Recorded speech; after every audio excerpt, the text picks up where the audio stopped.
ئەم پرسیارە بە شێوەیەکی جددی ئەمڕۆ لە سەرمێزی ڕابەرانی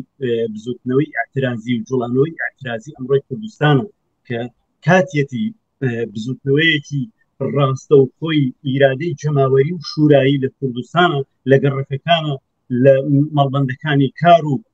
بەڕێوەبردننی کۆمەلگایە بێتە سەرەوە. ئەم